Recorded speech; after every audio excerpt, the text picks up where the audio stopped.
Au nom du Père, du Fils et du Saint-Esprit. Amen. Je vous salue Marie, pleine de grâce, le Seigneur est avec vous. Vous êtes bénie entre toutes les femmes, et Jésus, le fruit de vos entrailles, est béni. Sainte Marie, Mère de Dieu, priez pour nous pauvres pécheurs, maintenant et à l'heure de notre mort. Amen. Notre Père Saint Jean, priez pour nous. Saint Antoine le Grand, priez pour nous. Au nom du Père, du Fils et du Saint-Esprit. Amen. Amen. Alors aujourd'hui, on va parler de la pénitence et de la confession. Pour ceux qui ont assisté à l'enseignement que j'ai fait il y a 2 semaines sur la confession, j'avais insisté beaucoup sur le fait que la confession, c'est un don de Dieu. C'est une grâce qu'on reçoit.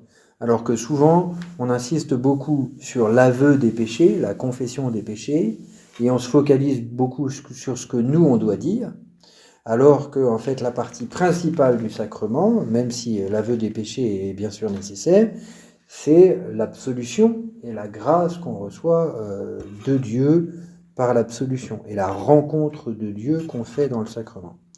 Aujourd'hui, je voudrais insister sur la place du repentir. Pourquoi ? Parce que le repentir, c'est quoi ? C'est la disposition, le fait que je regrette mes péchés. Et ce qui constitue en moi une disposition qui permet à la grâce de Dieu de porter ses fruits en moi. Pour bien comprendre, je vais vous donner le contre-exemple. Le contre-exemple, c'est quelqu'un qui se confesserait en rigolant et en disant « Oh, j'ai fait ça, j'exagère quand même, hein. J'ai fait ça. » Ah non, on ne veut pas se confesser comme ça. Parce que si on demande pardon à Dieu, c'est parce que on est désolé de l'avoir offensé. C'est pour ça que on parlait des saints. Les saints se confessent, et plus ils sont proches de Dieu, plus ils se confessent, parce que plus ils sont proches de Dieu, plus ils sont sensibles à la possibilité de faire quelque chose contre son amour, de l'offenser. Et donc, le repentir, c'est nécessaire pour que la grâce que Dieu me donne dans le sacrement, elle puisse vraiment changer ma vie. Alors, dans les lectures que je vous avais suggérées, dans l'Ancien Testament, il y avait celle qui concernait le repentir du roi David, après son péché avec Bethsabée, et puis le repentir des habitants de Ninive dans le livre de Job, le livre de Jonas. Qu'est-ce qui caractérise leur attitude ? Ce qui caractérise l'attitude de David quand Nathan le confronte à son propre péché, en lui racontant cette parabole de l'homme qui vole la brebis de son voisin, c'est que David, il ne se justifie pas. C'est aussi ce qui caractérise le psaume 51, qui est le psaume de David. « Pitié pour moi, mon Dieu, en ta bonté, selon ta grande miséricorde, efface mon péché, lave-moi de toute souillure, et de ma faute, purifie-moi. » C'est-à-dire que David, il ne commence pas à se donner des excuses, à dire « Ouais, mais c'est pas de ma faute, j'ai dit quand même, les circonstances, c'est vrai que quand même elle était très jolie, vraiment. » Non mais, David, il a cet acte de vérité en face de Dieu. Il dit « J'ai péché. Ce que j'ai fait, c'est mal. Je n'ai pas de justification. Je ne mérite pas le pardon, mais je te le mendie, je te le demande. J'avoue mon péché. » Il y a donc un effort de vérité à faire. Le repentir, il est fondé sur un effort de vérité. Il ne s'agit pas de s'enfermer dans une culpabilité maladive, en se battant la poitrine, en se méprisant et en se paralysant de culpabilité, mais il s'agit, en vérité, sous le regard de Dieu, de reconnaître « oui, j'ai péché ». Ça, en fait, on ne peut le faire de manière juste que sous le regard de Dieu. Dès qu'on essaye de s'examiner, et en particulier d'examiner ce qui en nous est pas très clair, autrement que sous le regard de Dieu, c'est tordu. C'est-à-dire, ça nous conduit au désespoir, ou à la dépréciation de soi de manière complètement malsaine, ou c'est sous le regard de Dieu qu'il faut le faire. Et David, c'est vraiment un ami de Dieu, qui fait pénitence, voilà, à la mode de l'Ancien Testament. Hein. Il s'habille de toile à sac, il s'allonge sur la cendre, il jeûne, mais il le fait en ami de Dieu, qui mendie le pardon, qui mendie la miséricorde. Et puis les habitants de Ninive, qu'est-ce qui frappe? Donc vous vous souvenez de l'histoire dans le livre de Jonas. Hein. Jonas n'a pas du tout envie d'aller prêcher aux habitants de Ninive, d'aller délivrer le message qui lui est confié par Dieu, parce qu'en fait, Jonas, il préférerait que Dieu détruise Ninive.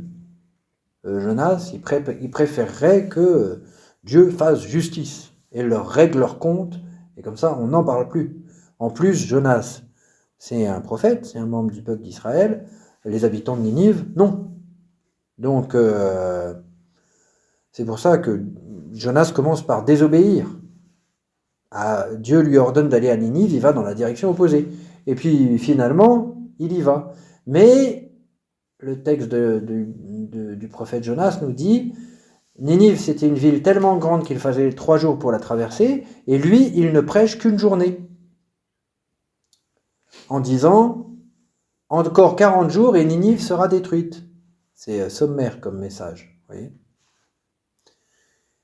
Donc, on a l'impression quand même qu'il accomplit ce que Dieu lui demande, mais vraiment à contre-cœur et un peu à la va-vite. Et malgré le caractère très bref de sa mission, les habitants de Ninive, immédiatement, sont dans le deuil et la pénitence. Immédiatement se tournent vers Dieu dans la prière. C'est radical et c'est extrêmement concret. C'est ça aussi, le repentir, ça demande de s'inscrire dans le concret. C'est par exemple, c'est pour ça que quand on se confesse, ou au moins quand on reçoit l'absolution, on se met à genoux. Ben, ça demande de se concrétiser. Il y a des gens qui pleurent pendant leur confession. On ne va pas se forcer à pleurer pendant la confession, vous voyez. Mais ça demande de se concrétiser, le repentir. De s'incarner. Vous voyez, il y a des gestes de pénitence. Vous voyez, au début de la messe, quand on dit le je confesse à Dieu, on se frappe la poitrine. C'est un geste pour incarner la pénitence. Pourquoi c'est important de l'incarner? Parce que sinon, le risque, c'est que ça soit un peu une velléité. Oh bah oui, je regrette. Mais en fait, je m'en fiche. Et je recommencerai aussitôt.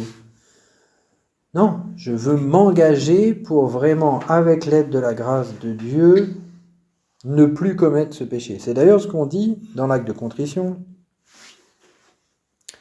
Mon Dieu, j'ai un très grand regret de vous avoir offensé, parce que vous êtes infiniment bon et que le péché vous déplaît. Je prends la ferme résolution, avec le secours de votre sainte grâce, de ne plus vous offenser et de faire pénitence. Alors vous allez me dire, bah oui, mais ça c'est un peu hypocrite, parce que je sais bien que je vais recommencer quand même.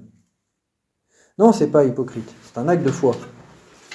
Je crois, Seigneur, qu'avec l'aide de ta grâce, je peux ne plus pécher. Bien sûr, sans l'aide de ta grâce, c'est pas possible.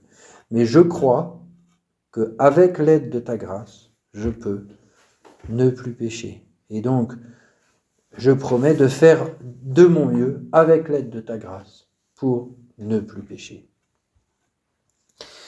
Donc, prise de conscience du péché et attitude concrète de prière et de pénitence. C'est ça qui est impliqué par le repentir. Maintenant, c'est plus que ça. C'est aussi une question d'amour. J'avais suggéré aussi de lire dans le chapitre 7 de l'Évangile selon saint Luc le passage où la pécheresse vient oindre les pieds de Jésus alors qu'il est à table chez Simon le pharisien. Et il y a ce verset où Jésus dit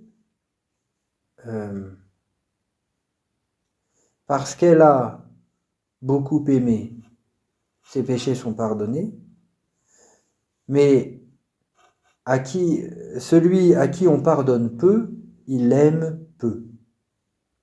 C'est un peu paradoxal comme affirmation, parce qu'en fait, ça montre qu'il y a une espèce de circularité. Plus on aime, plus Dieu nous pardonne, plus Dieu nous pardonne, plus on aime. Plus on aime, plus Dieu nous pardonne. Vous voyez ? Il y a une circularité entre l'amour et le pardon. Et ça, c'est très important, parce que le danger, c'est aussi de tomber toujours dans une vision un peu culpabilisante, un peu moralisante, de dire « je me confesse pour me mettre en règle ». Ben oui, mais c'est pas... ben non. Vous voyez ? C'est d'abord une question d'amour. La pécheresse de Luc, chapitre 7, elle manifeste son amour et son repentir en même temps par ses larmes, par l'onction des pieds de Jésus, par cet acte d'humilité où justement elle est vraiment sous le regard de Jésus, elle ne se soucie pas du regard de tous les autres qui en gros devaient tous les autres la regarder de travers. Vous voyez ? Parce que elle est sous le regard de Jésus. Donc le repentir implique d'entrer dans cette attitude aimante. La pénitence ne consiste pas à payer le prix du péché, vous voyez, pour se mettre en règle, pour que les choses soient au carré, quoi. Non, parce que le prix du péché, on ne peut pas le pécher, on ne peut pas le payer. Aucun d'entre nous n'est capable de le payer. Nous n'avons pas ce pouvoir. Et alors là, l'exemple type, c'est le bon larron. Le bon larron, vous voyez, il n'a plus rien à payer, enfin, il ne peut plus rien faire, il n'a plus aucun pouvoir. Et il fait juste un acte de foi et il se tourne vers Jésus. Et Jésus, souviens-toi de moi quand tu viendras dans ton royaume. Amen, je te le dis, aujourd'hui, tu seras avec moi dans le paradis. Celui qui paye le prix, c'est Jésus.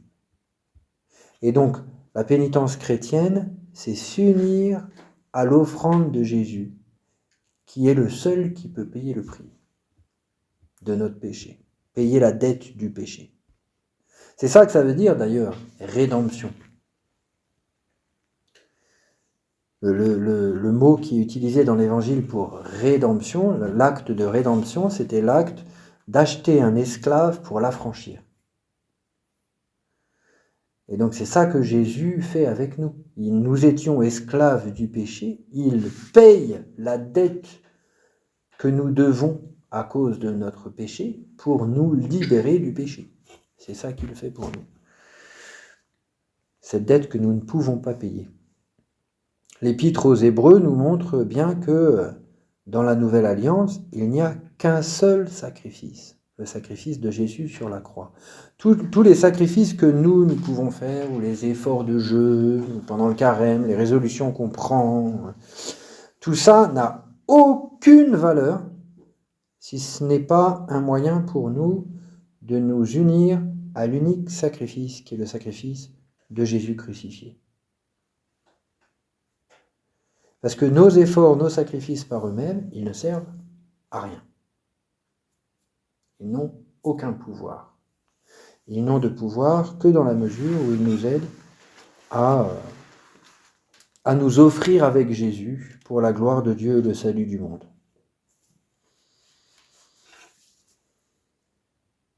C'est important, parce que il ne faudrait pas vivre de la pénitence du carême comme une espèce juste comme un effort d'auto-éducation. Bon, c'est pas mauvais, mais ça suffit pas, vous voyez. Ou comme ça pourrait même aller jusqu'à une espèce d'exaltation de la maîtrise de soi, dans laquelle je trouve une certaine satisfaction à me mépriser moi-même. On commence à s'approcher de l'orgueil pharisien quand même. Donc c'est un petit peu dangereux. Non, il s'agit de nous unir au sacrifice du Christ. Comme dit saint Paul aux Colossiens, « Je complète dans ma chair ce qui manque aux tribulations du Christ pour son corps qui est l'Église. »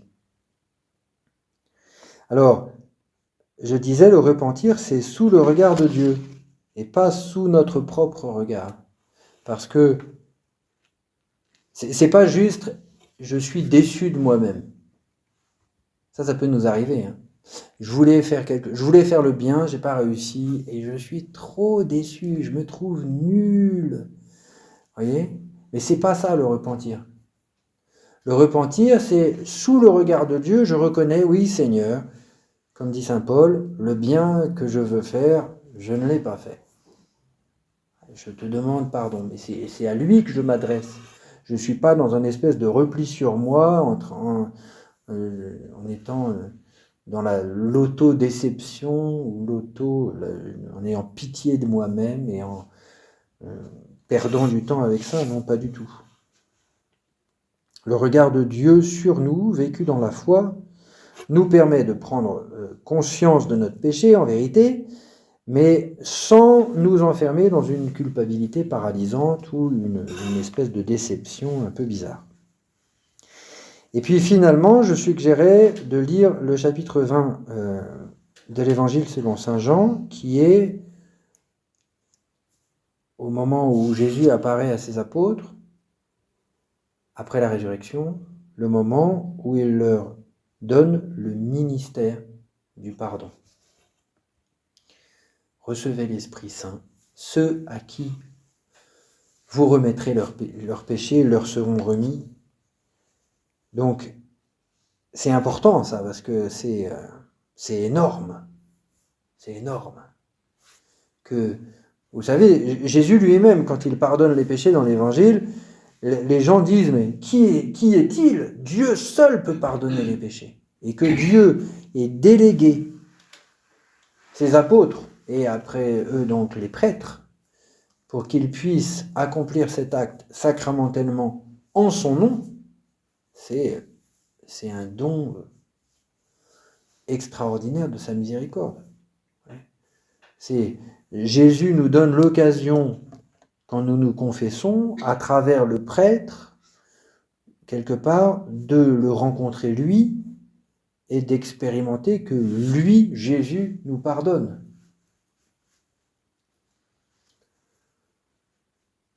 C'est complètement extraordinaire. Et si Jésus nous a donné ça, un sacrement particulier pour expérimenter ça, c'est parce qu'il y a là un lieu de grâce. Vous voyez ? Nos péchés, nos échecs, nos faiblesses, nos imperfections sont pour nous un lieu de grâce où Dieu vient à notre rencontre, et non seulement il vient effacer l'ardoise, mais il vient nous utiliser ces échecs, ces péchés, pour nous attirer plus près de lui. Le miracle de sa miséricorde, c'est ça. Et qu'il nous donne un sacrement particulier pour que nous puissions en vivre plus concrètement, de manière plus incarnée, nous devons l'en remercier. Notre Père, qui es aux cieux, que ton nom soit sanctifié, que ton règne vienne, que ta volonté soit faite sur la terre comme au ciel. Donne-nous aujourd'hui notre pain de ce jour. Pardonne-nous nos offenses, comme nous pardonnons aussi à ceux qui nous ont offensés, et ne nous laisse pas entrer en tentation, mais délivre-nous du mal. Amen.